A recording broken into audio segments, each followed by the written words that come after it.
Bonjour, je suis Adèle de Culture Live. Je vais vous expliquer comment créer un événement sur la plateforme Culture Live. La première étape est de se connecter.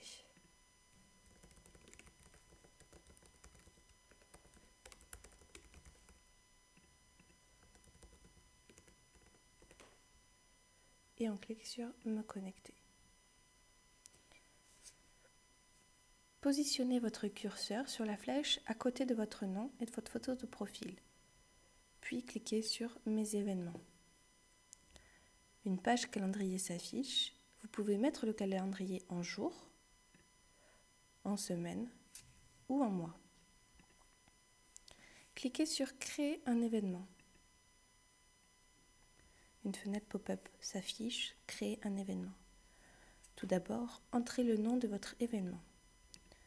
Donc pour vous montrer, je vais aussi créer un événement fictif, un concert de rock que je vais appeler Les Rockers.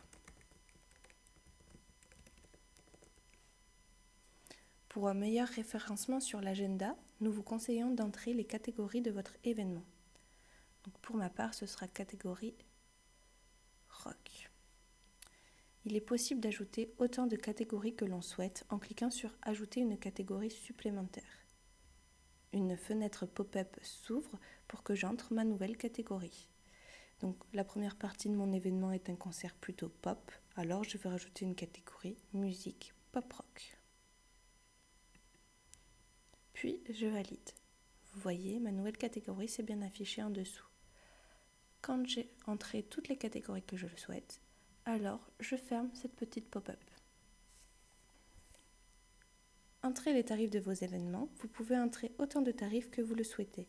Vous pouvez aussi les indiquer comme gratuits en cochant la case. Par exemple, je vais entrer mon premier tarif. Ce sera le tarif pour les fosses. Vous pouvez entrer le nombre de places disponibles pour chaque tarif. Par exemple, il y a 100 places dans les fosses et le prix est de 30 €.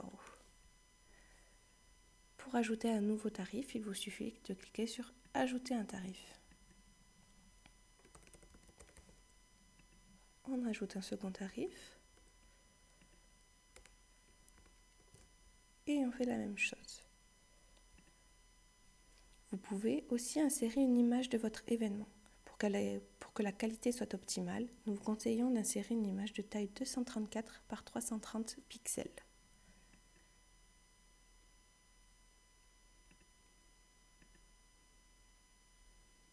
Et voilà, notre image apparaît donc. Concernant l'activation de notre billetterie, si vous souhaitez utiliser la billetterie de Culture Live, il faut renseigner les documents justificatifs de la véracité de votre situation. Attention, il faut en moyenne 3 jours pour que ces papiers soient pris en compte. Pour plus d'informations, consultez le tuto « Activation de la billetterie Culture Live ». Vous voyez, pour l'instant, il est impossible de cocher la case. Concernant les informations sur le lieu de l'événement, 2 possibilités s'offrent à vous. Si vous organisez un événement qui a lieu au même endroit que l'adresse que vous avez indiquée lors de l'inscription ou dans la page profil, alors il vous suffit de cocher la case « Même adresse » que celle du siège social. En revanche, si votre événement est dans un lieu différent, alors cochez la case « Autre lieu » et remplissez les informations du nouveau lieu, le nom, le code postal, l'adresse et la ville. Donc, par exemple, je ne sais pas, un nouveau lieu. Bon. Code postal 12 000, l'adresse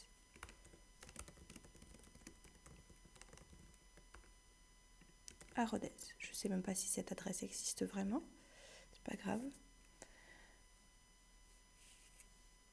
Vous pouvez aussi cliquer sur les icônes pour choisir l'accessibilité, l'aménagement et le stationnement de votre lieu. Vous pouvez enregistrer une description de votre événement.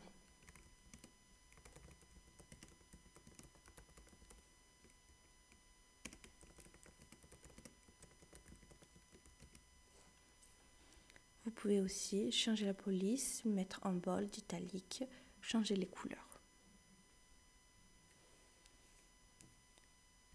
Ensuite, inscrivez la planification de votre événement. Si votre événement est récurrent pendant plusieurs jours, semaines ou mois, alors cliquez sur récurrent et inscrivez la date de début et la date de fin.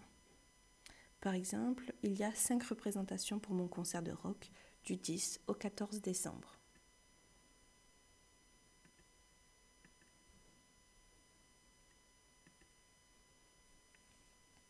Ajoutez les heures de début et de fin de votre événement.